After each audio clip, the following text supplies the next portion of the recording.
Evening snacks தான் இன்றைக்கி நான் பண்ணியிருக்கேன். குழந்தைங்க வந்து ஸ்கூல்லேருந்து வந்தோடனே ஸ்நாக்ஸ் தான் கேட்பாங்க. நம்ம வந்து கடையில் வாங்கி கொடுத்தா தான் நம்ம கொடுப்போம்.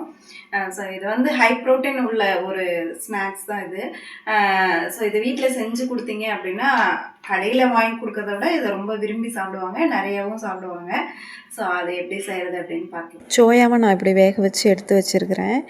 2-3 விசில் விட்டு கூடவே வந்து பொட்டேட்டோ வந்து நல்லா வேக வச்சு அதையும் சோயாவும் நல்லா மிக்ஸ் பண்ணி எடுத்து வச்சுருக்கேன். கூட வந்து ஆனியன் கட் பண்ணி சேர்த்துருக்கேன். அதுக்கப்புறம் பார்த்திங்கன்னா மல்லித்தலை, அதுக்கப்புறம் ப்ரெட்டு அந்த சைட்லலாம் கட் பண்ணிவிட்டு உள்ளே இருக்கும் பார்த்திங்களா, அதை நல்லா மிக்சியில் போட்டு அடித்து எடுத்து வச்சுருந்தேன். அதையும் ஆட் பண்ணிக்கிட்டேன். அப்புறம் இது வந்து கார்ன்ஃப்ளவர் மாவையும் ஆட் பண்ணிக்கலாம். கூட நீங்கள் தேவைப்படுச்சு அப்படின்னா கொஞ்சம் அரிசி மாவும் ஆட் பண்ணிக்கலாம். ஸோ எப்படியே கிறிஸ்பியாக வரணுன்றக்காக கொஞ்சம் அரிசி மாவு கூட ஆட் பண்ணிக்கலாம். கூடவே வந்து மிளகாத்தூள் உங்களுக்கு காரத்துக்கு எவ்வளோ தேவையோ அதை போட்டுக்கலாம். ஏன்னா நம்ம ப்ரெட்டும் சேர்க்குறதுனால கொஞ்சம் இனிப்பாகவும் இருக்கும். ஸோ கொஞ்சம் காரம் இனிப்பு ரெண்டும் சேர்கிறப்ப அது ஒரு டிஃப்ரெண்ட்டான டேஸ்ட் கொடுக்கும். அப்புறம் தேவையான உப்பு ஆட் பண்ணிக்கலாம்.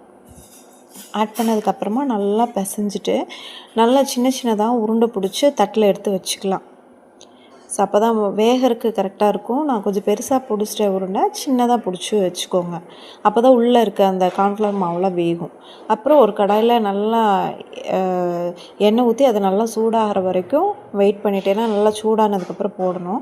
ஸோ இது வந்து கார்ன்ஃப்ளவர் மாவும் கொஞ்சம் மிளகாத்தூளும் போட்டு கலந்து வச்சுருக்கிறேன்.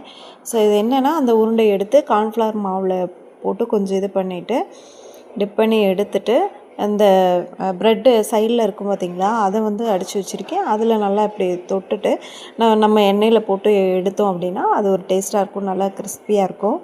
ஸோ இந்த மாதிரி நல்லா சின்ன சின்ன உருண்டையாக பிடிச்சி ஸோ நான் சொன்ன ஃபார்மெட்டில் ஒவ்வொன்றா போட்டு பொரித்து எடுத்துக்கோங்க. நல்லா ஓரளவுக்கு மீடியம் ஃப்ளேமில் வச்சிங்க அப்படின்னா ஸோ கருகாது.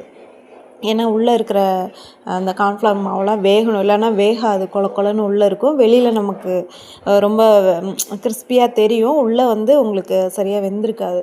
அதனால் பார்த்திங்கன்னா கொஞ்சம் மீடியம் ஃப்ளேம்லேயே வச்சு இதை நல்லா ஃப்ரை பண்ணி எடுங்க. அப்போ தான் டேஸ்ட்டாக இருக்கும்.